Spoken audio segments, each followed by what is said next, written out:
जय श्री गणेश प्यारे विद्यार्थियों, मेरा क्लासेस में आपका स्वागत है। मैं हूं आपकी इतिहास की एजुकेटर डॉक्टर शताब्दी गहलोत। और आज हम पढ़ने वाले हैं हमारा 2017 का प्रश्न पत्र। ठीक है, 2017 के प्रश्न पत्र में प्रश्न पत्र कैसा आया है और उससे संबंधित सारी चीज़ों को हम देखेंगे और उसके आसपास कई भी चीज़ों को कवर करेंगे ताकि और कंपैरिजन भी करेंगे कि लास्ट टाइम इस चैप्टर से किस तरह का प्रश्न बना था। ठीक है, कोशिश करेंगे उसको कंपेयर करने की। तो चलिए क्लास प्रारंभ करते हैं। सबसे पहला प्रश्न है ये देखिए 2017 के आंसर की ऑफिशियल आंसर की है और इस तरह से दी हुई है। ठीक है, प्रश्न क्या है?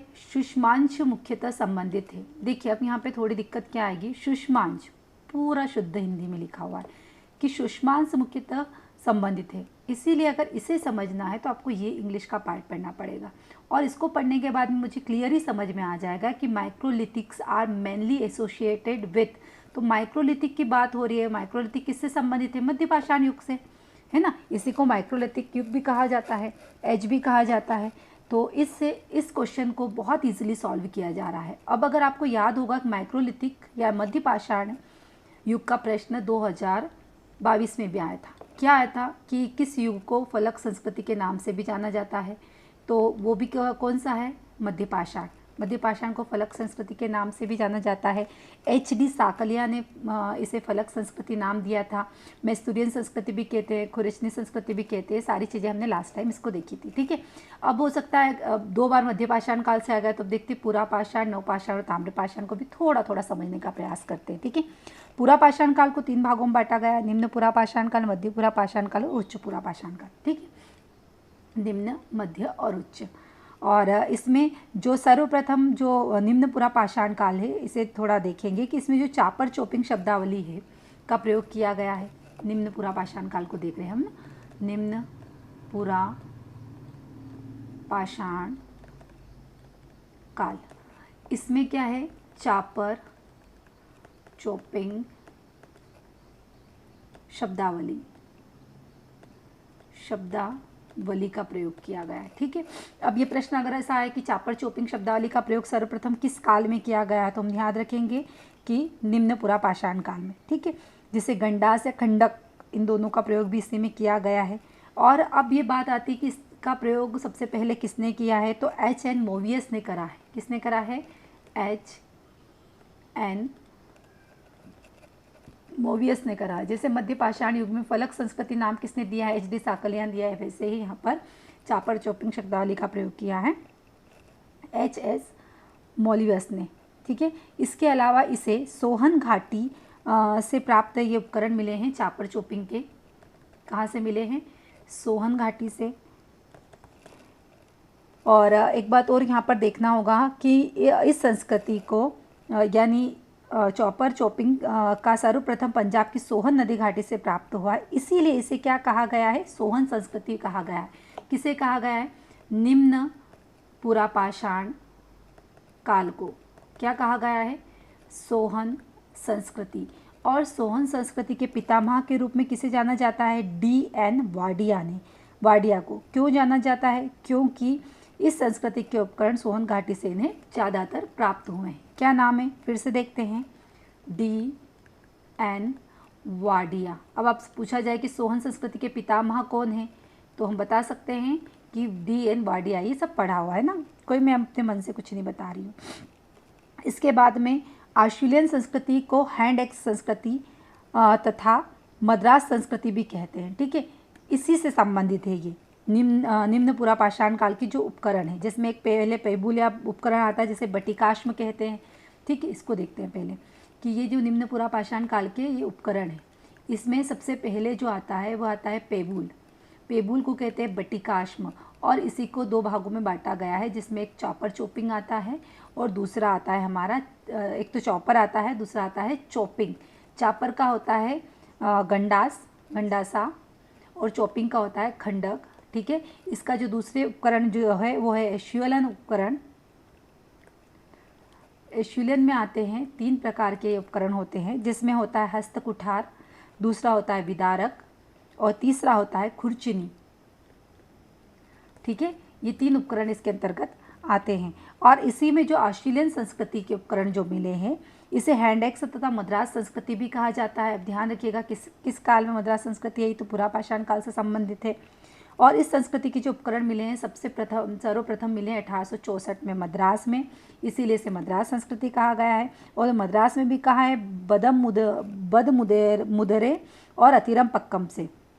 किसे मिला है, तो प्रोफेसर किंग को मिला है, इसीलिए इस संस्कृति का नाम क्या हो गया, इस संस्कृति का नाम हो गया मद्रास संस्कृति। ठीक है, मद्रास संस्कृति। अब अगर पूछा जाए कि ये मद्रास संस्कृति का नाम किसने दिया है, तो उसका नाम भी हमें याद रखना पड़ेगा, कृष्णा स्वामी ने दिया है। ठीक है, कृष्णा स्वामी ने मद्रास संस्कृति नाम दिया है। ठीक है, इसके अलावा आप देखते हैं मध्य क्षेत्र, मध्यपुरा पाषाण काल। मध्यपुरा पाषाण से ही प्रश्न आया था लास्ट टाइम कि मध्यपुरा पाषाण से प्रश्न क्या आया था कि फलक संस्कृति के नाम से कौन सा जाना जाता है, तो मध्यपुरा पाषाण काल जाना जाता है। नाम किसने दिया था, तो HD सांकलिया ने दिया था नाम। इसे और किस नाम से जाना जाता है, खुरजनी तथा वैदक संस्कृति भी कहते हैं, और साथ में मस्तूरियन संस्कृति भी कहते हैं। ये याद रखना है, ये अगर आ जाए इस बार। ठीक है, और मध्यपाषाण काल के जो उपकरण होते हैं वह चर्ट, जेस्पर और फ्लिंट के होते हैं, चैल्सडनी के बने होते हैं। इसके अलावा मध्य तथा प्रायद्वीपीय भारत में मध्यपुरा पाषाण युग सभ्यता का HD साकालिया ने नेवासा का उद्योग नाम दिया है ना, नेवासा का उद्योग भी नाम दिया है। महाराष्ट्र में स्थित नेवासा मध्यपुरा पाषाण काल का क्या है, प्रारूप स्थल है। अगर पूछा जाए कि प्रारूप स्थल कौन सा जाना जाता है, तो महाराष्ट्र का नेवासा। ठीक है, तो इस तरह से मध्यपुरा पाषाण काल से संबंधित चीज़ें हो जाती है। उसके बाद में उच्चपुरा पाषाण काल आता है। उच्चपुरा पाषाण काल, उच्चपुरा पाषाण काल में सबसे ज़्यादा ब्यूरीन कोटि के औजारों की संख्या मिली है, इसीलिए इसे क्या कहा है, ब्लेड ब्यूरीन पद्धति कहा गया है, ब्लेड ब्यूरीन संस्कृति कहा गया है। ठीक है, इसमें क्या होता है, ब्यूरीन यानी तेज धारदार फलक वाले होते हैं, इसीलिए इसे कहा गया है। ठीक है, चाकू की तरह दिखते हैं, इसीलिए इसे चाकू संस्कृति भी नाम दिया गया है। और उच्चपुरा पाषाण काल की जो अंतिम संस्कृति है वो है मैगडेलियन। ठीक है, 3 संस्कृति मिलती है उच्चपुरा पाषाण काल में, ब्लेड यूरिन, चाकू संस्कृति और मैगडेलियन संस्कृति। किससे संबंधित है, उच्चपुरा पाषाण काल से। ठीक है, अक्सर ऐसे प्रश्न परीक्षा में देखे जाते हैं, इसलिए इसे करना बहुत जरूरी है। इसके अलावा देखते हैं यहाँ पर कि बेलन घाटी जो उत्तर प्रदेश के लोहंदाना में विश्व की प्राचीनतम अस्थि निर्मित मातृ देवी है, स्त्री की मूर्ति मिली है। ठीक है, बेलन जो कि कहाँ पर, बेलन घाटी जो कि कहाँ पर आता है, उत्तर प्रदेश। यहाँ का जो क्षेत्र है उसका नाम है लोहंदानाला से क्या मिला है, विश्व की, है ना, भारत की नहीं, विश्व की सबसे प्राचीनतम मातृ देवी की, जिसे स्त्री के रूप में जाना जाता है, मूर्ति मिली है। लेकिन कुछ विद्वान कहते हैं कि माता देवी की मूर्ति नहीं बल्कि क्या है, बर्छी है। ठीक है, तो ये कुछ महत्वपूर्ण चीज़ें होती है। और एक बात ये ध्यान रखिएगा कि जो बेलन घाटी है इसे HD सांकलिया ने क्या नाम दिया है, इसे HD सांकलिया ने कहा है प्रागैतिहासिक टेक्स्ट बुक। ठीक है, पूछा जाने वाला प्रश्न है, किसने दिया है, HD सांकलिया ने। और बेलन घाटी से शुद्ध फलक उद्योग भी मिले हैं, यहाँ से भेड़ बकरी की हड्डियों के निशान भी मिले हैं। और ध्यान रखिएगा उच्चपुरा पाषाण काल के भूतात्विक स्तर के सर्वप्रथम साक्ष्य यहीं से मिलते हैं ना, भूतात्विक स्तर के सर्वप्रथम साक्ष्य भी यहीं से देखने को मिलते हैं। ये तो हमने देखा था पूरा पाषाण काल, है ना। अब मध्य पाषाण काल को देखते हैं। मध्य पाषाण काल को संक्रमण काल भी कहा जाता है। सबसे महत्वपूर्ण चीज़, किसे संक्रमण काल कहा जाता है, तो मध्य पाषाण काल होगा। इसे शुष्मांश काल भी कहा जाता है, इसे माइक्रोलिथिस, है ना, माइक्रोलिथिस यानी शुष्मांश से संबंधित है। इसे इसका जो नाम है वो है मेसोलिथिक एज। ठीक है, मेसोलिथिक एज भी कहा जाता है मध्य पाषाण काल को। इसके अलावा यहाँ पर जो सबसे महत्वपूर्ण चीज़ें मध्य पाषाण काल का कि उपकरण की खोज में भारत ने सर्वप्रथम CL कार्लाइव ने, है ना, CL कार्लाइल ने 1867 में मिर्ज़ापुर उत्तर प्रदेश से मोरहना पहाड़ विंध्य क्षेत्र में, मोरहना पहाड़ जो विंध्य क्षेत्र में आता है, यहाँ पर मध्य पाषाण उपकरण की खोज करी है सर्वप्रथम। ठीक है, भारत में मध्य पाषाण काल की सर्वप्रथम जानकारी कार्लाइल के द्वारा ही दी गई है। तो ये मध्य पाषाण काल हमारा होता है। उसके बाद में देखते हैं नवपाषाण। नवपाषाण काल में सबसे महत्वपूर्ण जो चीज़ आती है और जो हम सभी को पता भी है, नवपाषाण काल को देखने से पहले मध्य पाषाण काल का बहुत ही महत्वपूर्ण स्थल जो एमपी हिस्ट्री का भी है और इंडियन हिस्ट्री का भी है, उसे देखते हैं। प्रश्न आएगा जिसका नाम है भीमबेटका। ठीक है, फिर से रिवीजन कर रहे हैं, देखिएगा एक प्रश्न अगर बन जाए तो अपनी किस्मत है। भीमबेटका खोज कब हुई? 1957 में। किसने करी? वीएस वाकणकर ने। कहाँ पर है? भोपाल के रायसेन में, भोपाल के पास में रायसेन में। ठीक है, कौन सा स्थल माना जाता है? इसे प्राग ऐतिहासिक मानव आवास माना जाता है। सबसे पहले मानव आवास कहा जाता है। प्राग इतिहास में तीनों आते हैं ना, प्राग ऐतिहासिक मानव आवास माना जाता है और मध्य पाषाण काल से संबंधित प्रमुख स्थल के रूप में देखा जाता है। चित्रों की सबसे बड़ी गुफा के रूप में भी इसे देखा जाता है।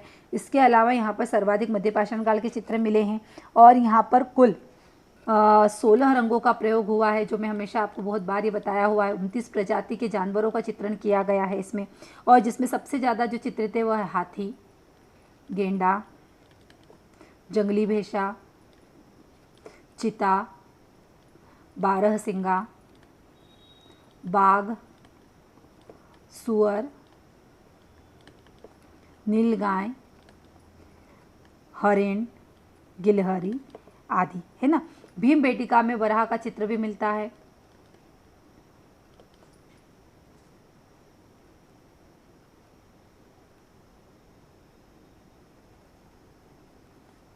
ठीक है, तो इस तरह से ये महत्वपूर्ण टॉपिक था जो छूट गया था, इसलिए इसे फिर से बताया मैंने।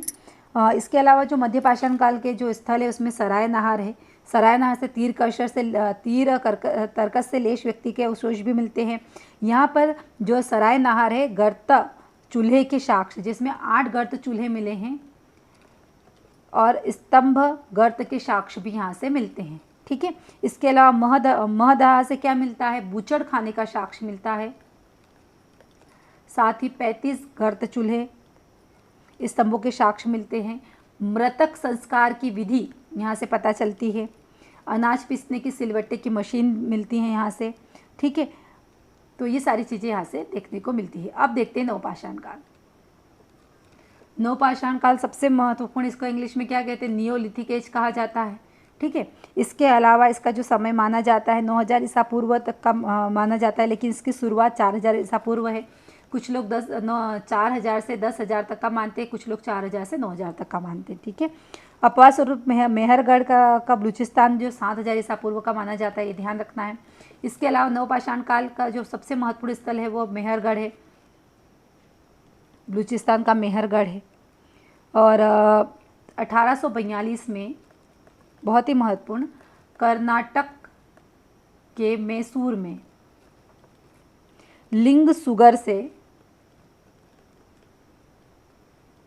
ले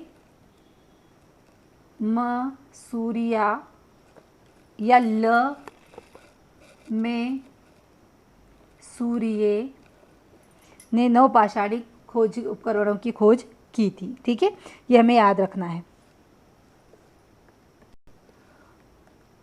बलूचिस्तान का मेहरगढ़, जिसे किस नाम से जाना जाता है? अन्न भंडार या रोटी की टोकरी, ध्यान रखेंगे, इन नामों से जाना जाता है। ठीक है, अगला प्रश्न देखते हैं, बस इतना काफ़ी है।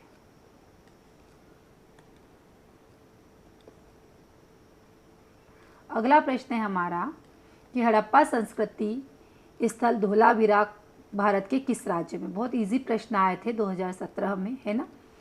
किस राज्य में आता है धोलावीरा, ये देखना है। पहला है राजस्थान में, दूसरा हरियाणा, तीसरा उत्तर प्रदेश या गुजरात। इसका आंसर साथ में दिए हुए हैं। आंसर माना है पीएससी ने गुजरात, और गुजरात में ही धोलावीरा है, जिसे क्या कहा जाता है? बेमिसाल झील के नाम से जाना जाता है। झील के नाम से जाना जाता है। और बहुत गंदा लिखा गया, बेमिसाल झील और सफ़ेद कुआं दोनों कहा जाता है। ठीक है। और यहाँ से जो महत्वपूर्ण चीज़ें मिली हैं कि यहाँ का जो धोलावीरा का जो आकार है वह आयताकार है। ठीक है, आयताकार है। और यहाँ पर जो नगर है 3 भागों में विभाजित माना गया है, जिसमें पहला है दुर्ग, दूसरा है मध्यम नगर, पूछा जाता है ये, और तीसरा है निचला नगर। ठीक है, यहाँ पर साइन बोर्ड या नाम पट्टिका भी मिली है 10 विशाल अक्षरों का।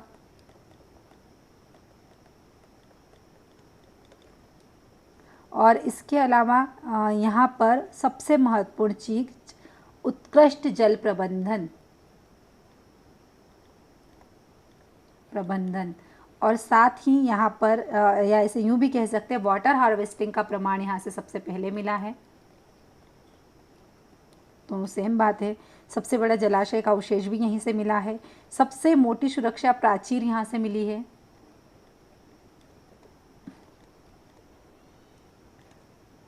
प्राचीर यहाँ से मिली है, गुजरात राज्य में यहाँ आता है। और धोलावीरा से हड़प्पा सभ्यता की प्रथम खगोलीय वेधशाला के साक्ष्य भी मिले।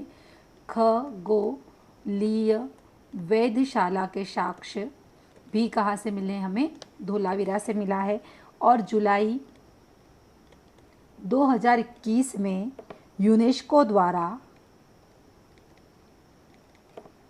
इसे 40वां विश्व विरासत स्थल घोषित किया गया है। ठीक है, आंसर इसका गुजरात। अगला प्रश्न देखते हैं, इन्हीं को समझते हैं पहले। ठीक है, अब ये यहाँ पर है अगला हमारा। सबसे पहले देखते हैं राजस्थान। राजस्थान में क्या आता है? तो राजस्थान में सबसे महत्वपूर्ण स्थल है कालीबंगा, जिसका अर्थ होता है काली चूड़ियाँ। ठीक है, और यहाँ से जो मिला है जूते हुए खेत के साक्ष्य मिले हैं, सबसे महत्वपूर्ण जूते हुए खेत के साक्ष्य। और अग्निवेदिकाएँ भी यहाँ से मिली हैं। ठीक है, इसे सोथी संस्कृति भी कहा जाता है। कालीबंगा को सोथी संस्कृति, जिसकी खोज करी है अमलानंद घोष ने। ठीक है, एक प्रश्न ये पूछा जाता है कि ये जो कालीबंगा है यहाँ से बैलगाड़ी के भी अस्तित्व का अप्रत्यक्ष प्रमाण भी यहाँ से मिला है। ठीक है, और राजस्थान में ये जो कालीबंगा है किस नदी के किनारे है? तो ध्यान रखिएगा, घग्गर नदी के किनारे पर है ये, है ना। ऐसे प्रश्न आते हैं। उसके बाद में अगला है हमारा हरियाणा। तो हरियाणा से जो प्रमुख स्थल मिले उसमें कुणाल, बनवाली, यहाँ से जूते हुए खेत के साक्ष्य मिले हैं। और यहाँ से मिट्टी है ना, मिट्टी के हल्का पैमाना मिला है। ठीक है, बनवाली से। इसके अलावा राखी गढ़ी से जो सबसे महत्वपूर्ण चीज़ मिला है यहाँ से जो प्राप्त कंकाल है इसका DNA टेस्ट हुआ है ना। सिसवाला, भीराना प्रमुख प्राक हड़प्पा सभ्यता के स्थल यहाँ से मिले हैं। ठीक है, बनवाली से जो हमें मिला है मिट्टी की ईंटों का घर मिले हैं, यहाँ से अनाज संग्रहण के गड्ढे मिले हैं। और मन के अर्ध कीमती पत्थर के मनके मिले हैं। और पत्थर का भारी बाट भी मिला है, कहा जाता है 87 ग्राम का यह बाट है। ठीक है, राखी गढ़ी से जो मिला है उसमें हमने अभी बात करी थी कि यहाँ जो कंकाल मिला है वहाँ उसका DNA टेस्ट हुआ है। ठीक है, उसके बाद में उत्तर प्रदेश देखते हैं। उत्तर प्रदेश में कौन कौन से स्थल हैं? हरियाणा का जो राखी गढ़ी है, एक चीज़ ये भी याद रखिएगा कि यहाँ से प्रेमी जोड़े की एकमात्र समाधि मिली है। ठीक है, प्रेमी जोड़े की एकमात्र समाधि यहाँ से देखने को मिली है। उत्तर प्रदेश की बात करें तो उत्तर प्रदेश का जो बागपत है, वहाँ का जो बागपत में स्थित सनोली है, सनोली यह हड़प्पा स्थल का अंतिम ज्ञात कब्रगाह है। ध्यान रखिएगा, सबसे विशालतम कब्रगाह माना जाता है इसे। और यहाँ से जो महाभारत कालीन लाक्षागृह के अवशेष भी सनोली के निकट ही हमें प्राप्त होते हैं। ठीक है। तो विशेषकर ये उत्तर प्रदेश का सनोली कब्रगाह के लिए जाना जाता है, विश्व का सबसे विशालतम कब्रगाह। ठीक है, तो इस तरह से चारों ऑप्शन हमारे कंप्लीट होते हैं। अगला देखते हैं, खारवेल किस वंश के शासक हैं? प्रश्न है, खारवेल किस वंश के का शासक था? कण्व वंश का, हर्यक, चेदिया, शुंग। आंसर दिया हुआ है, खारवेल चेदी वंश के शासक थे। ठीक है, अब ये पहले देखते हैं कि चेदी वंश को क्या कहते हैं। एक तो मेघ वाहन वंश, महामेघ वाहन वंश, एक ही बात है। ठीक है, और इसका जो सबसे प्रसिद्ध राजा हुआ है वह है खारवेल। ठीक है, ठीक है।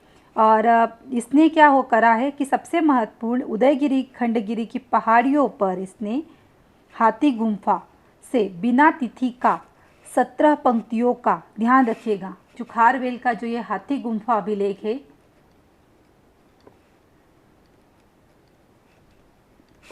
बिना तिथि का है। और शब्द के रूप में पहली बार भारतवर्ष शब्द का प्रयोग किया गया है इसमें, भारतवर्ष। और एक भूभाग के रूप में अष्टाध्यायी, पाणिनि के अष्टाध्यायी में किया गया है। ठीक है, ये थोड़ा सा बता देते हैं यहाँ पर।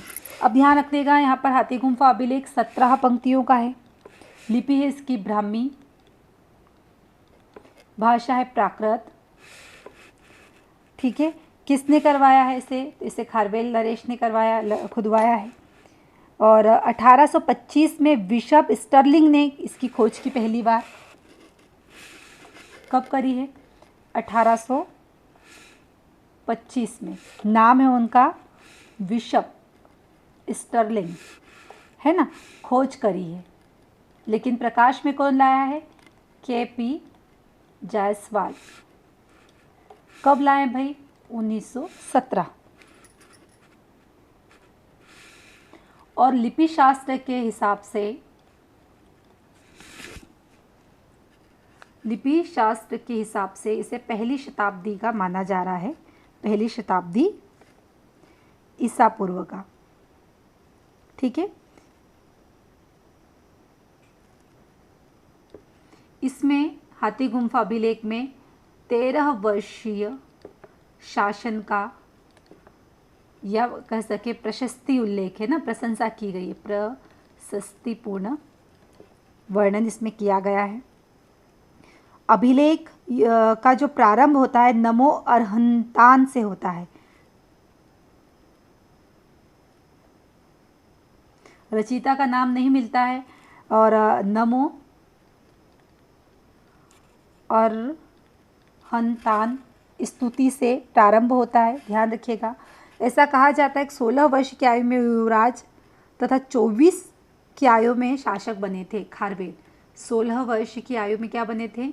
युवराज बने थे, और 24 वर्ष की आयु में बने थे शासक।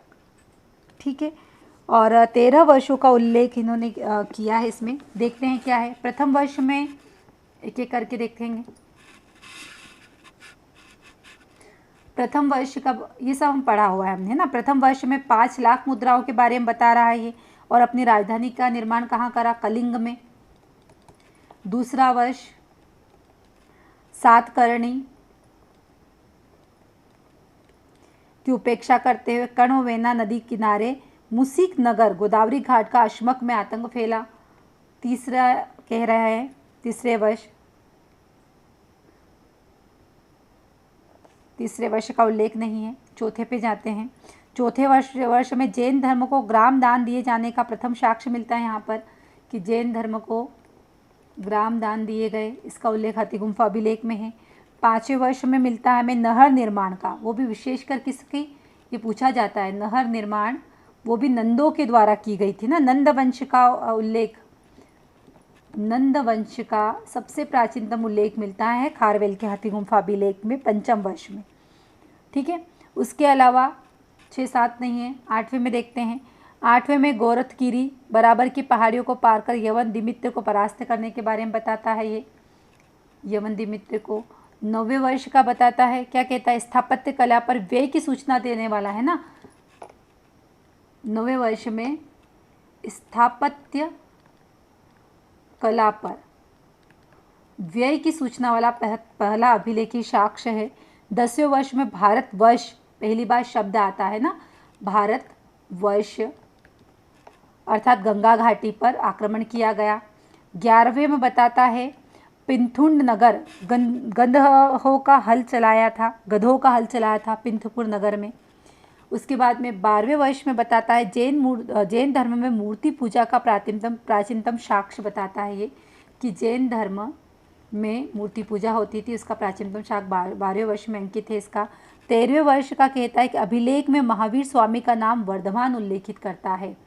महावीर स्वामी का नाम क्या करता है, वर्धमान। कहाँ पर है ये, हाथी गुफा अभिलेख में। और पोर जनपद नगर निवासियों की स्वायत्त संस्था का उल्लेख भी सर्वप्रथम इसमें मिलता है, जो कहा जाता है पोर जनपद। ठीक है, और अब इससे तो हमें पता चल गया है कि ये किस धर्म को मानने वाला था। तो ये खारवेल जो थे वो जैन धर्म को मानने वाले थे। और हाथी गुफा अभिलेख में उसने राजशी, लेमराज, वृद्धाराज और भिक्षुराज और भिक्षु सम्राट, धर्मराज, महाविजयराज, कलिंगाधिपति जैसे उपाधियां इसने ली थी। ठीक है, तो इस तरह से प्रश्न हमारा कंप्लीट होता है। अगला प्रश्न देखते हैं, निम्नलिखित में से किस स्थल पर बृहद स्नानागार के अवशेष प्राप्त हुए हैं। तो वह कौन सा है, देखते हैं। आंसर दिया हुआ है, वह है मोहनजोदड़ो।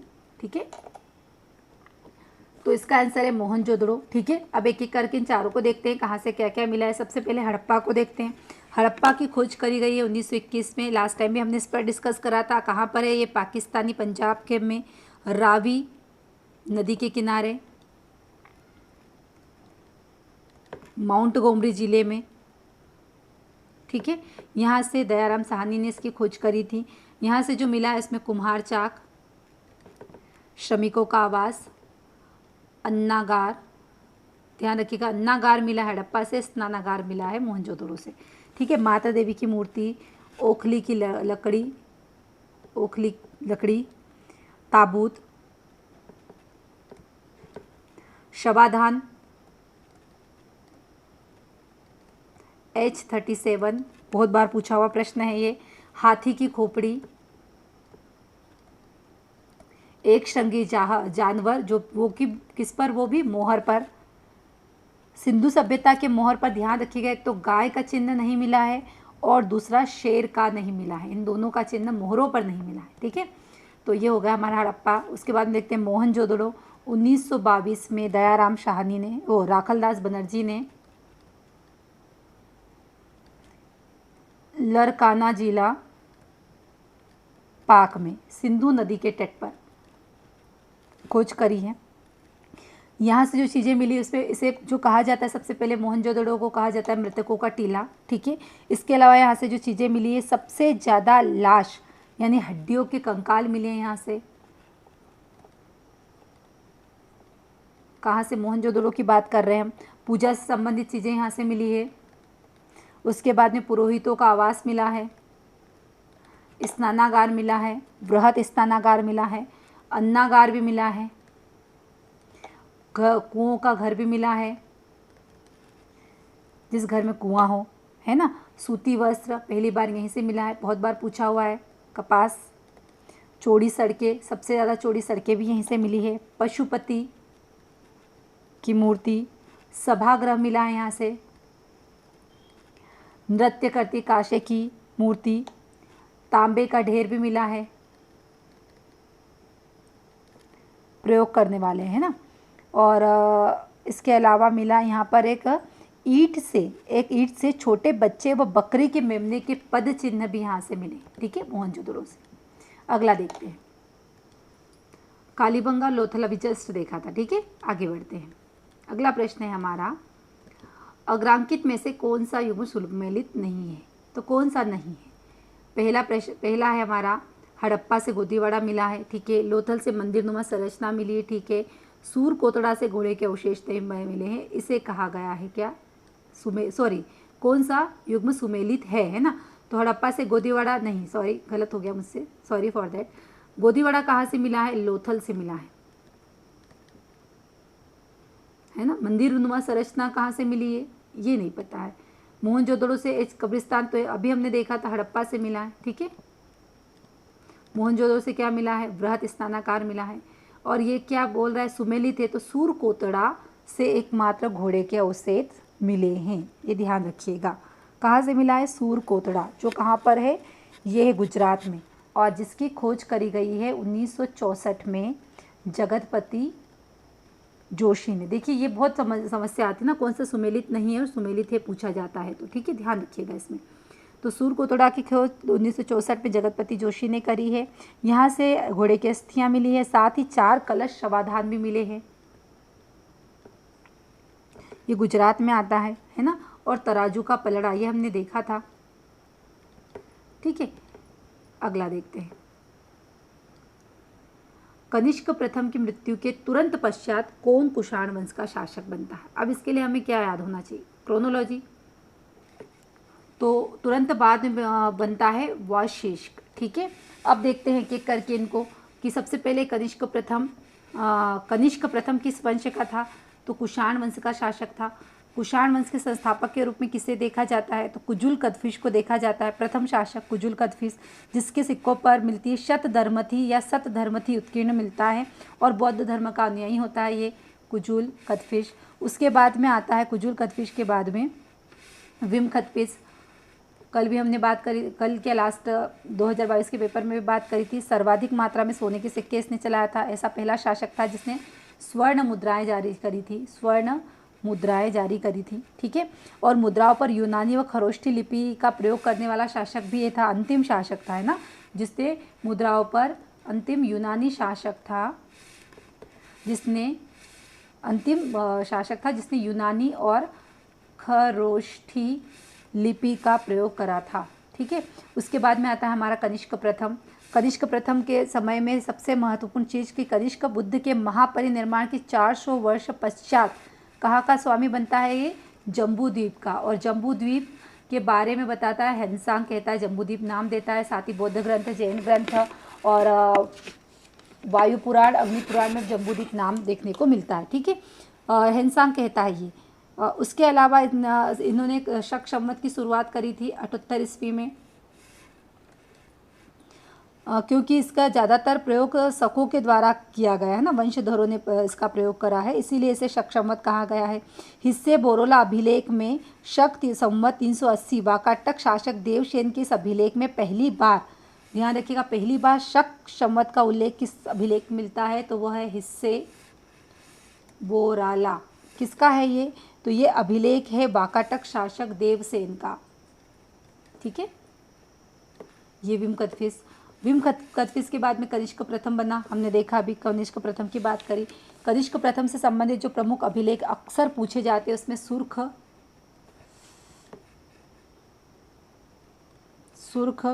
कोटला, ये है अफगानिस्तान का। रबातक, इसमें कुषाणों की वंशावली दी गई है, ये भी अफगानिस्तान का है, ठीक है। कौशाम्बी से बुद्ध प्रतिमा लेख 3रे वर्ष का मिला है। श्रावस्ती से भी 2 बुद्ध प्रतिमा लेख मिले हैं। सुई विहार और जेदा अभिलेख 11वें वर्ष का। माणिक्यलाल बौद्ध स्तूप, मथुरा अभिलेख 23वें वर्ष का। रवातक अभिलेख में ऐसा माना जाता है, मैंने अभी कहा था कि कनिष्क महान को एक तो सबसे पहले यहाँ पर वंशावली मिली है और कनिष्क महान को धर्म पारायण सम्राट बताया गया। रवातक अभिलेख में सम्राटों का सम्राट कहा गया है, ठीक है। बहुत ही महत्वपूर्ण अभिलेख है ये कनिष्क प्रथम का, इसीलिए इसके बारे में बात की गई है। इसके अलावा इसके जो दरबार में वसुमित्र, जिन्होंने लिखा है विभाषा शास्त्र, कनिष्क के दरबार में वसुमित्र रहते थे, जो चतुर्थ बौद्ध संगीति हुई है उसके अध्यक्ष भी थे। साथ ही इसके दरबार में अश्वघोष उपाध्यक्ष बने थे संगीति में, उपाध्यक्ष या मुख्य सचिव थे। ये कनिष्क के राज कवि थे, है ना। तो इस तरह से इसके दरबार में ये रहते थे। संघ रक्षक कनिष्क के राज पुरोहित थे। संघ रक्षक ये राज पुरोहित थे, ये राज कवि थे। और इसके अलावा चरक संहिता के रचयिता चरक राजवेद थे। प्रज्ञा पारमिता सूत्र के रचयिता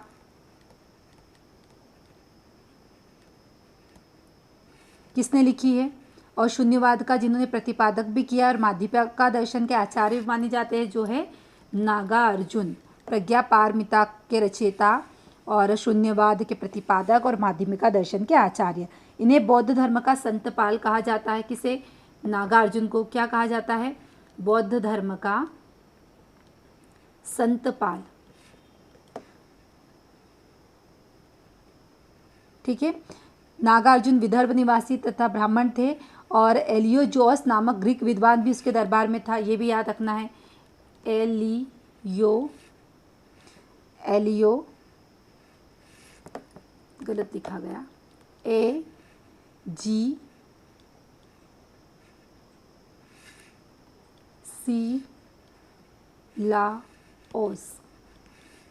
सिलाओस नामक क्या था ये ग्रीक विद्वान उसके दरबार में था। कनिष्क ने कश्मीर में कनिष्कपुर और तक्षशिला में सिरकप नगर की स्थापना करी।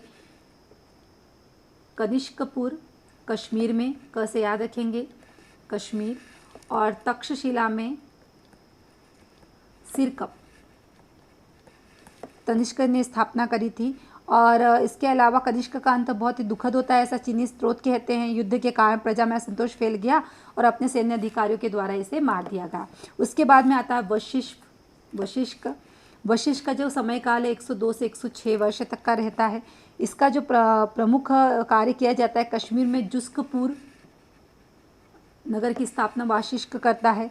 और इसका एक जो अभिलेख है, ईशापुर अभिलेख, जो मथुरा से मिला है, जिसका नाम है ईशापुर अभिलेख, कहाँ से मिला है? मथुरा से। ऐसा कहा जाता है शुद्ध संस्कृत का प्रथम अभिलेख है, प्राचीनतम अभिलेख है ना, प्राचीनतम अभिलेख है संस्कृत भाषा का। उसके बाद में आते हैं ये हुविष्क, जो अगला ऑप्शन दिया हुआ है। हुविष्क आरा पाषाण अभिलेख से हुविष्क बक के बारे में जानकारी मिलती है। ठीक है। इसके अलावा कनिष्क द्वितीय वशिष्ठ का जो पुत्र होता है, कनिष्क द्वितीय अल्प अवस्था में अतः वशिष्ठ के भाई हुविष्क तथा कनिष्क द्वितीय ने युग्म रूप से शासन किया था, क्योंकि इसका जो पुत्र होता है वह क्या होता है? अल्प आयु का होता है। इसीलिए कनिष्क द्वितीय ने महाराजाधिराज व देवपुत्र तथा रोम नरेशों की उपाधि, केसर, सीजर जैसी उपाधियां कनिष्क द्वितीय ने ली थी। ठीक है। और कनिष्क प्रथम के पश्चात कुषाण वंश का सबसे शक्तिशाली जो शासक होता है वह हुविष्क ही होता है। और इसके सिक्कों पर कपिशा से लेकर, इसके जो सिक्के हमें मिले उत्तर में कपिशा से लेकर पूर्व बिहार तक मिलते हैं। इसने हुविष्क कश्मीर में हुविष्कपुर नगर बसाया था, इससे हमें नाम से ही पता चल जाएगा। और कश्मीर के देवपुत्र विहार तथा मथुरा के सुंदर विहार का निर्माण भी इसने हुविष्क ने करा था। हुविष्क के समय में कुषाण सत्ता का केंद्र पेशावर से हटकर कहाँ आ गया था? मथुरा आ गया था। ध्यान रखना, ये महत्वपूर्ण है। हुविष्क के समय में पेशावर इनकी राजधानी थी, पेशावर। ठीक है। कुषाणों की राजधानी थी, लेकिन अब इसके समय में कहाँ आ जाता है? मथुरा आ जाता है। तो ये इस तरह से ये कंप्लीट होता है हमारा चारों ऑप्शन हमारे कंप्लीट होते हैं। अब देखते हैं अगला प्रश्न, क्वेश्चन नंबर 7। क्या कहता है कि बोगजगोई अभिलेख में निम्नलिखित में से कौन से देवता नहीं मिलते हैं ना? 1400 ईसा पूर्व का सबसे प्राचीन अभिलेख माना जाता है बोगजगोई अभिलेख, जिसमें किस इंद्र मिलते हैं, मित्र मिलते हैं, वरुण मिलते हैं और नासत्य मिलते हैं, अग्नि नहीं होते हैं। ठीक है। तो इसका सही आंसर हो जाएगा अग्नि। ये बहुत बार पूछा हुआ प्रश्न है, इसलिए इसे ध्यान रखेंगे। आजीवक संप्रदाय का संस्थापक कौन था?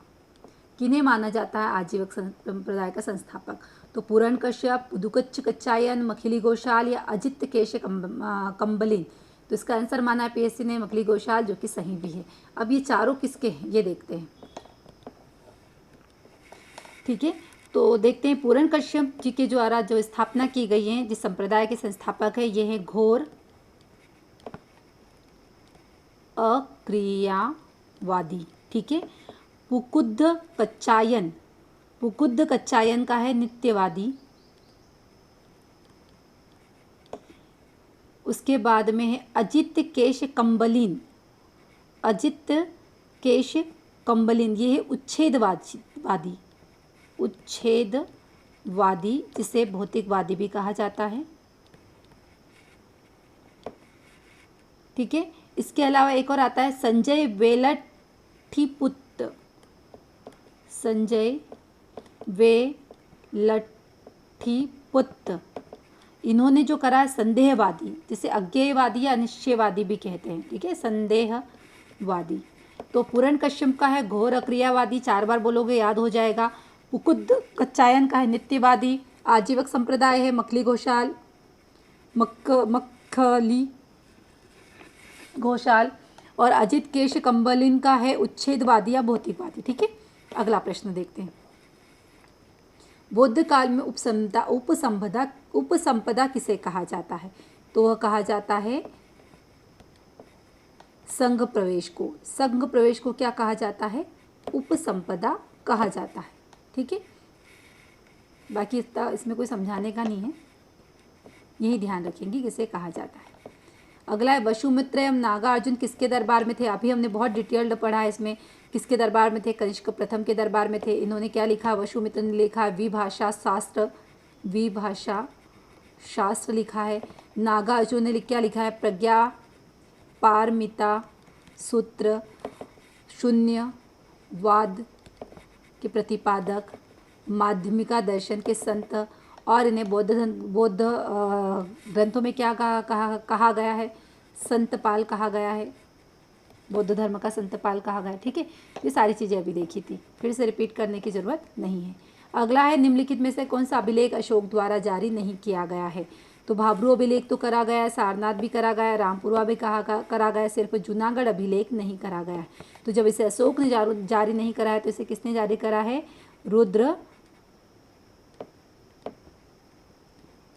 रुद्र दामन ने करा है। संस्कृत के लेख युक्त सिक्के भी इन्हीं ने चलाए हैं और रुद्र दामन ने ही इस अभिलेख को भी जारी करा है। संस्कृत का पहला अभिलेख माना जाता है, पहला अभिलेख, ठीक है, ठीक है। संस्कृत का पहला अभिलेख है ये, जो 14 प्रज्ञापन्नों का शिलालेख माना जाता है, जिसमें गुप्त सम्राट स्कंदगुप्त के 2 लेख और 1 लेख मिलता है शक शासक रुद्रदमन का, ठीक है। 1832 में जेम्स प्रिसेप ने इसकी खोज करी थी और कील हार्न महोदय ने इसे क्या करा था? कील हार्न ने इसे क्या करा था? प्रकाशित करा था, ठीक है। 20 पंक्तियों का लेख है ये।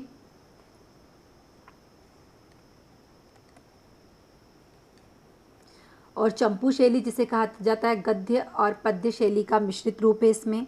इस अभिलेख की भाषा संस्कृत है और लिपि क्या है? ब्राह्मी है। सबसे प्राचीनतम व लंबा लेख है, ठीक है। और इसमें सुदर्शन झील के पुनर्निर्माण के बारे में बताया गया है। साथ ही उर्जंत गिरनार पर्वत से निकलने वाली सुवर्ण सिकस्ता व पलास सीनो नदियों के जल को रोककर बांध बनाने के बारे में बताता है। सम्राट अशोक का जो प्रांतीय गवर्नर होता है, जिसका नाम होता है तुषाश्प, उसके द्वारा इस झील पर बांध बनाया जाता है और बड़ी बड़ी नहरें निकलवाई जाती है। रुद्रदमन ने जनता पर बिना अतिरिक्त कर, यानी ऐसा भी कर का इसमें कहा जाता है विष्टि का पहली बार प्रयोग हुआ है, बिना अतिरिक्त कर लगाए इसने क्या करा था? व्यक्तिगत कोष से इस का पुनर्निर्माण करा था, इस बांध का। और उसके बाद में स्कंदगुप्त के समय गिरनार का जो पूर्वपति या प्रांतपति होता है, जिसका नाम होता है चक्रपालित, उसके द्वारा फिर से झील पर पुनर्निर्माण करवाया जाता है, बांध बनाए जाते हैं। जूनागढ़ अभिलेख में 6 प्रकारों के करों के बारे में बताया गया है, जिसमें आता है पहला बलि, दूसरा आता है भाग, तीसरा होता है शुल्क, चौथा होता है विष्टि, कर, प्रणय। सर्वप्रथम विष्टि का उल्लेख इसी अभिलेख में मिलता है, ध्यान रखिएगा, रुद्रदमन का जूनागढ़ अभिलेख, ठीक है। इस तरह से ये यहाँ पर हमारा कंप्लीट होता है। आगे देखते हैं। 8वीं शताब्दी के शासक ललितादित्य ने किस राज्य पर शासन किया था? अब ध्यान रखिएगा, ये प्रश्न 2022 में भी आया था, है ना, ललितादित्य का, और अभी भी आ रहा है। 2022 में क्या आया था कि किस वंश का था, और अभी क्या आ रहा है, किस क्षेत्र का था? तो ये कश्मीर का ललितादित्य शासक, जिसे मुक्तापिंड नाम से जाना जाता है, किस वंश का था? कमेंट्स में मुझे बताइएगा। कल हमने इसे बहुत अच्छे से पढ़ा था। ठीक है, ठीक है। तो देखते हैं, ये 2022 में भी ये प्रश्न आया था, हमने सॉल्व भी करा है, अभी इसको बहुत अच्छे से देखा भी था। एक बार फिर से देखते हैं भाई, इस बार आ गया तो कभी। तो सबसे महत्वपूर्ण चीज ललितादित्य, इसे मुक्तापिंड के नाम से जाना जाता है। मुक्ता पेड़, पिंड नहीं पीड़, है ना। जिसका समय काल देख लेते हैं, 724 से 760 ईस्वी है।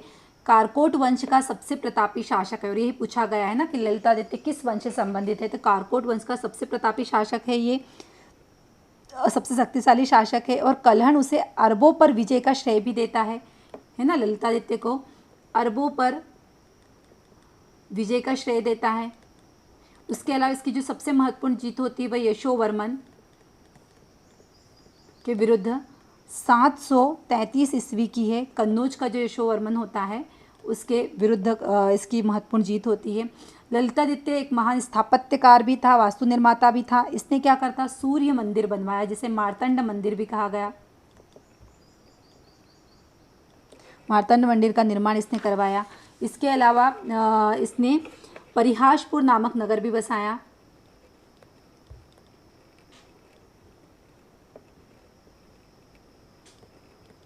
यशोवर्मा की जो दरबारी कवि थे, जिसका नाम है वाकपति तथा भूपति, को इसने कश्मीर बुलाकर अपने राज दरबार में रखा। ये बहुत महत्वपूर्ण है। वाकपति और भूपति जो यशोवर्मा के दरबारी कवि थे, इसको कश्मीर में बुलाया इसने मंदिर की झक में, मदिरा की झक में उसने प्रवरपुर नामक नगर को जला डाला था। ध्यान रखिएगा, बहुत महत्वपूर्ण है कि दारू के नशे में इन्होंने क्या करा था, प्रवरपुर नामक नगर को जला दिया था। कारकोट वंश का जो अंतिम शक्तिशाली शासक होता है वो होता है विनयादित्य जयापीड़। ठीक है,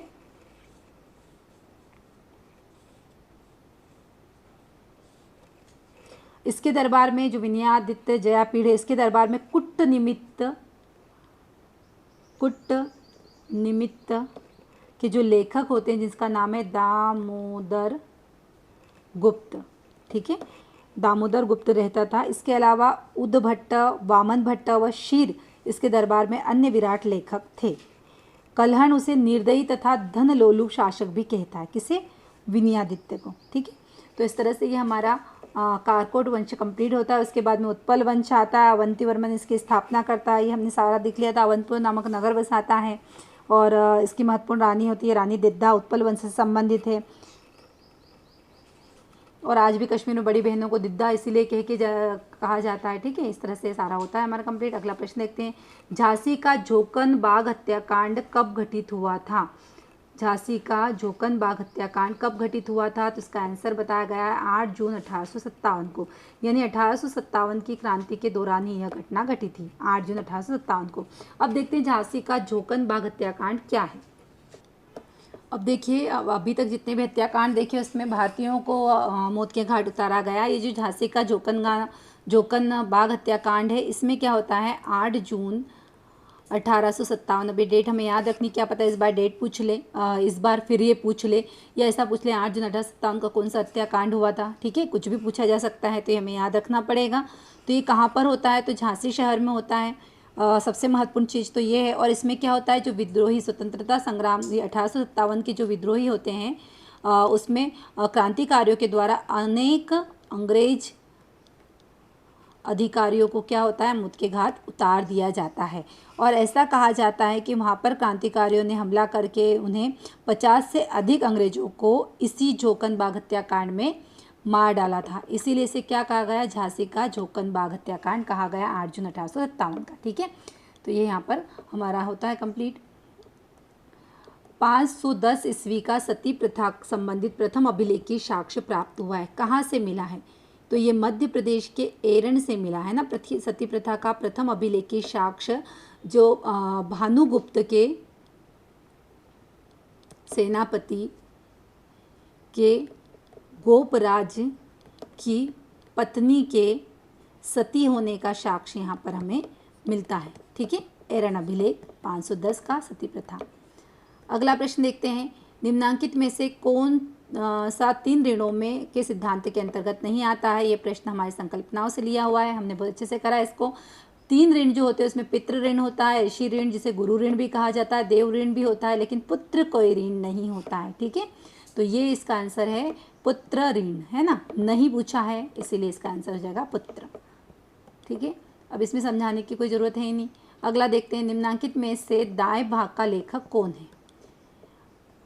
विज्ञानेश्वर मिताक्षरा के विश्व स्वरूप, इन्होंने बाल स्वरूप पर टीका लिखी इन्होंने, और जिमुत वाहन इसका सही आंसर है, जो दाएं भाग के क्या हैं, लेखक हैं। ठीक है, दाएं भाग के लेखक माने जाते हैं जिमुत वाहन, और विज्ञानेश्वर हैं मिताक्षरा के। ये हमने लास्ट क्लास में भी इसको देखा था, 2022 के पेपर में भी, है ना। सबसे पहले हमने देखा था स्मृतियाँ, स्मृतियों से प्रश्न आया है, स्मृतियाँ हैं, जिसमें सबसे पहले देखी थी हमने मनुस्मृति। मनुस्मृति किस काल की है, शुंग काल की है। उसके बाद में आता हमारा याज्ञवल्क्य स्मृति, याज्ञवल्क्य की स्मृति किस काल की है, मौर्योत्तर काल की है। ठीक है, उसके बाद में आती है हमारी गुप्त काल की प्रमुख स्मृतियाँ, जिसमें आती है कौन कौन सी, एक तो नारद आता है, पारशर आता है, बृहस्पति आता है, और कात्यायन आता है। ये सभी क्या है, गुप्त काल की है। उसके बाद में एकमात्र मध्यकाल की आती है देवल स्मृति। ठीक है, ये तो हमारा कंप्लीट होता है। उसके बाद में मिताक्षरा देखते हैं, जो विज्ञानेश्वर का जो मिताक्षरा है, ये 12वीं शताब्दी की रचना है। कल्याणी के चालुक्य शासक विक्रमादित्य के दरबारी थे विज्ञानेश्वर। ठीक है, ध्यान रखिएगा कि इसके कौन से शासक, कल्याणी के चालुक्य शासक विक्रमादित्य षष्ठ के दरबारी थे। मिताक्षरा ने क्या कहा है कि पुत्र के जन्म से ही पिता की संपत्ति पर उसका अधिकार हो जाता है, और यह कानून बंगाल और असम को छोड़कर संपूर्ण भारत पर मान्य होता है। ठीक है, उसके अलावा मिताक्षरा पर जो टीका लिखी है वो उसमें है, मिताक्षरा पर टीका लिखने वाले में है विश्वेश्वर और नंद पंडित। याद रखिएगा, एक तो विश्वेश्वर है और दूसरे हैं नंद पंडित। उसके बाद में देखते हैं दाएं भाग जो ये है 12वीं सदी का ही ग्रंथ है। बंगाल और असम में जहाँ पर मिताक्षरा का कानून नहीं लागू होता है, वहाँ पर ये लागू होता है दाएं भाग का, जो क्या कहती है कि मृत्यु के पश्चात संपत्ति पर पुत्र का अधिकार होता है। इसमें जो जिमुत वाहन के द्वारा जो दूसरी भी रचनाएं हैं, एक तो जिमुत वाहन की एक तो दाएं भाग है, और इसके अलावा दूसरी जो रचनाएं हैं काल विवेक, और दूसरी है व्यवहार मात्र का। क्या पता, ऐसा लग रहा है कि ये आएगा इस बार, व्यवहार मात्र का। ठीक है, तो ये इसके प्रमुख रचनाकार माने जाते हैं। अगला प्रश्न देखते हैं, निम्नलिखित में से किसने मामल्लपुरम नगर की स्थापना करी थी। देखिए, अब इस बार भी नरसिंह वर्मन प्रथम आया, पिछली बार भी नरसिंह वर्मन प्रथम आया था, हमने बहुत अच्छे से देखा था। तो देखते हैं इसको, मामल्लपुरम नगर की स्थापना, मामल्लपुरम के नाम से कौन जाना जाता है, मामल्लपुरम रथ मंदिर की स्थापना, मामल्लपुरम उपाधि किसने ली थी, तो सब में क्या आ जाएगा, नरसिंह वर्मन प्रथम। ठीक है,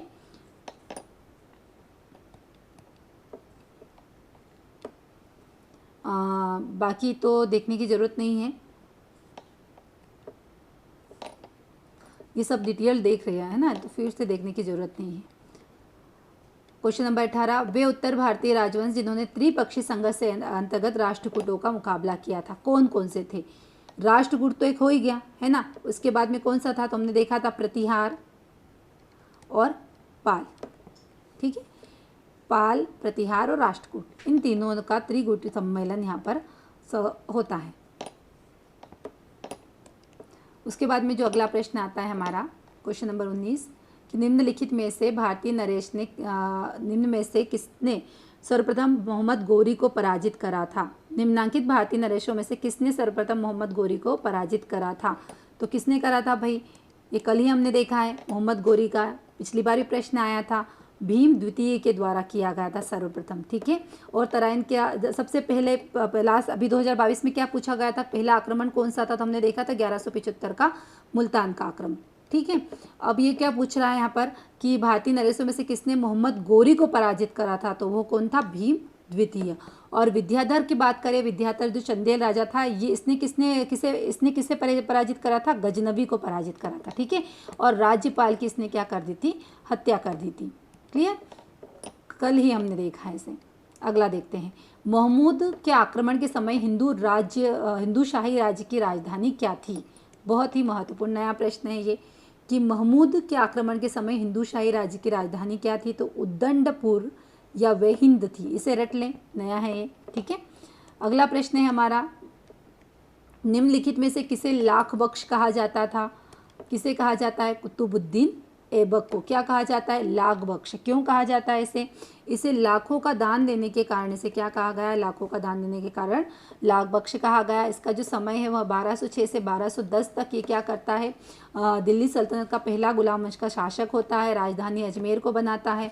अजमेर से दिल्ली कौन ले जाता है? वो ले जाता है इल्तुतमिश ले जाता है। चौगान खेलते समय 1210 में इसकी क्या हो जाती है? मृत्यु हो जाती है, घोड़े से गिर जाता है। और इसके अलावा इसने क्या करी थी? बख्तियारुद्दीन काकी के स्मृति में इसने कुतुब मीनार की नींव रखी थी, जिसे पूर्ण करने का कार्य इल्तुतमिश ने करवाया, जिसे संरक्षित करने का कार्य, पुनर्निर्माण का कार्य फिरोज शाह तुगलक ने करा है। तीनों के नाम हमें याद होने चाहिए इस एवज में, ठीक है। अगला देखते हैं, देवगिरी के स्वतंत्र यादव राज्य की स्थापना किसने करी थी? तो भिल्लम ने करी। ये अभी भी प्रश्न आया था, भिल्लम पंचम से है ना। देवगिरी के स्वतंत्र यादव राजवंश की स्थापना किसने करी? भिल्लम ने। सेम टू सेम प्रश्न पूछा हुआ है, ठीक है। तो यह यहाँ पर भिल्लम लिखा हुआ है। लास्ट टाइम जो 2022 में आया, भिल्लम पंचम लिखा हुआ था, सेम क्वेश्चन था, ध्यान रखिएगा, है ना। तो देखते हैं, यादव वंश का प्रथम पूर्ण स्वतंत्र व साम्राज्य सूचक उपाधि को धारण करने वाला था भिल्लम पंचम, ठीक है। भिल्लम पंचम के बाद में आता है जैतुंगी जैत्र सिंह, जिसका समय काल होता है 1151 से 1210 तक।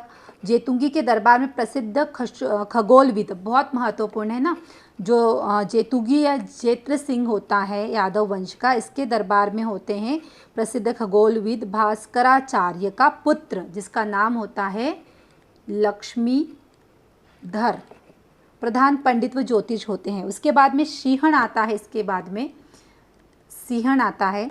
सिंहण देवगिरी के यादव वंश में सबसे शक्तिशाली होता है, और ये यादव राजवंश को सच्चे अर्थों में कल्याणी के चालुक्य वंश की साम्राज्य सत्ता का वास्तविक उत्तराधिकारी बताता है ना, स्वतंत्र पूर्ण रूप से हो जाता है। सिंहण के बारे में कहा जाए तो ये विद्या व कला का आश्रयदाता था, और इसके समय सारंग देव ने लिखा है, ध्यान रखिएगा, सारंग देव ने लिखा है। ग्रंथ का नाम है संगीत रत्नाकर। संगीत रत्नाकर सारंग देव द्वारा लिखा हुआ है, और इस पर स्वयं सिंहण ने टीका लिखा है, जिसमें दक्षिण और उत्तर भारतीय संगीत का उल्लेख किया गया है। सारंग देव जो होते हैं यह मूलतः कश्मीर के वंशी ब्राह्मण होते हैं। वंशी ब्राह्मण होते हैं, ठीक है। खगोल शास्त्री भास्कराचार्य के पौत्र चांग देव तथा अनंत देव भी सिंहण के दरबारी थे। चांग देव ने पाटन में एक खगोल विषयक महाविद्यालय की स्थापना करी थी। अनंत देव ने ब्रह्मगुप्त के बृहस्फुटन सिद्धांत व वराह मिहिर के बृहद जातक पर टीका लिखी, ठीक है। सिंहण के पश्चात शासक बने कृष्ण ने यादव राज्य की सीमाओं को क्षुण्ण बनाया, और उसके समय में जालहन नामक गुजराती ब्राह्मण ने वेद कल्पत्रु नामक टीका ग्रंथ लिखा। ये थोड़ा हमें देखना पड़ेगा, जालहन, जिसके ग्रंथ का नाम है वेद कल्पतरु, ठीक है। तो ये हमारे लिए ज़रूरी था क्योंकि पूछा हुआ है। अगला देखते हैं, फुतह उस सलातीन का लेखक कौन है? तो ध्यान रखिएगा, फुतह उस सलातीन का लेखक है इसामी, ठीक है। और फुतह उस सलातीन में ही सर्वप्रथम चालीसा के गठन की या चालीसा से संबंधित चीज़ों के बारे में बताया गया है, इसामी के द्वारा लिखा गया, ठीक है। अगला प्रश्न देखते हैं, वह शासक कौन था जिसने निरीक्षक यानी लिपिक को घूस देने के लिए एक सैनिक को सोने का सिक्का दिया था? तो देखिए, अगर घूस की बात आए तो यहाँ थोड़ा बहुत हम अनुमान लगा सकते हैं कि सबसे ज़्यादा घूस या भ्रष्टाचार अगर किसी के शासक में था तो वह था फिरोज तुगलक। जलालुद्दीन खिलजी वंश का संस्थापक था। उसके बाद में अलाउद्दीन खिलजी आता है, बहुत सारे सुधार करता है। नासरुद्दीन महमूद ये टोपिया सीकर काम करता था, और ये बहुत अच्छा शासक था। इसकी एक पत्नी थी जो बलबन की पुत्री थी, और इसके अलावा बस, ठीक है। सिकंदर लोदी सबसे महत्वपूर्ण, 1504 में इसने क्या करा था, आगरा शहर की स्थापना करी थी। और सिकंदर लोदी ऐसा कहा जाता है कि अपने शिरनास्त्र यानी सिर के पास में बहुत सारे जो विद्वान होता है उनको लेके, मतलब उनके पास बैठे रहते थे, उनसे शास्त्रार्थ करता था। तो ये फिरोज तुगलक है। फिरोज तुगलक का शासनकाल देखते हैं, क्या पता इस बार इससे प्रश्न आ जाए। इसके समय को देखते हैं। सबसे पहले फिरोज शाह तुगलक का वास्तविक नाम क्या था, ये महत्वपूर्ण है। कमालुद्दीन फिरोज इसका वास्तविक नाम था। और इसके पिता रब्ज थे। गयासुद्दीन तुगलक का एक छोटा भाई होता है और इसकी माता का नाम बीबी नेला होता है, ठीक है। इसके समय में मकबूल जो कि वजीर होता है बहुत ही महत्वपूर्ण पद पर होता है और ऐसा कहा जाता है वजारत को सबसे ज़्यादा फ़ायदा इसी के समय में हुआ है। इसके द्वारा जो प्रमुख कार्य किए गए हैं उसको देखते हैं, पूछा जाता है और पूछना ज़रूरी भी है। बहुत सारे कार्य इसके द्वारा किए गए। सबसे पहले देखते हैं कि इसके द्वारा जो सीरत फिरोज शाही में बताया गया है कि इसने सबसे महत्वपूर्ण राजवाही और उलुग खानी नहरें बनवाई है ना। कभी ये सेट में पूछा हुआ प्रश्न है, राजवाही क्या है, उलुग खानी क्या है, तो ये नहरों के नाम है, ठीक है। इसके द्वारा जो प्रमुख नहरें बनाई गई, इसमें सबसे बड़ी नहर होती है उलुग खानी नहर जो 150 मील की होती है। उसके बाद में यमुना नदी के हिसार ज़िले में होती है ये। दूसरी शहर होती है राजवाही नहर है ना, राजवाही जो 96 मील की होती है। उसके बाद में सिरमौर जो सतलज पे बनती है। चौथी होती है घग्गर से फिरोजाबाद। पाँचवीं होती है यमुना से फिरोजाबाद, ठीक है। सबसे महत्वपूर्ण चीज़ फिरोज ने क्या करा था, सिंचाई के लिए बहुत कार्य करा था। सबसे पहले अगर सिंचाई की बात करें गयासुद्दीन तुगलक आता है, लेकिन सबसे वृहद स्तर पर सिंचाई के बारे में और सिंचाई पर कर लगाने वाले की बात करें तो हक्के सर्ब हाबे शर्ब, ये सिंचाई कर फिरोज तुगलक के द्वारा लगाया जाता है। इसके जो क्या कहते हैं यार इसको, दरबार में जो लोग रहते हैं वो कहते हैं भाई कि आप सिंचाई के इतना कुछ कार्य कर रहे हो तो आपको हक है कि आपको सिंचाई का कर लगाना चाहिए, तो बेचारा लगा देता है, ठीक है। तो इसके लिए प्रमुख नहरों का भी निर्माण करता है। 30 विशाल जलाशयों का निर्माण करता है। 30 संख्या है जिनकी याद रखिएगा, जलाशयों का निर्माण करता है। और 7 बांधों का निर्माण करता है। वे बांध कौन कौन से हैं, तो सबसे पहला बांध आता है इसका जिसका है निर्माण करता है वो है बांध ए फतेह खां। दूसरा आता है बांध ए मल जहा। तीसरा आता है बांध ए, लगा लेना आप, महिपालपुर। बांध ए शुक्र खां। बांध ए सालूरा। बांध ए शाहपना। बांध ए वजीराबाद, है ना। इसके द्वारा जो प्रमुख बांध बनाए जाते हैं। फिरोज क्या करता है, अनुवाद विभाग बनाता है। फिरोज कारखाने, सर्वाधिक कारखाने इसके समय में है। कारखानों की संख्या याद रखिएगा, 36 कारखाने हैं।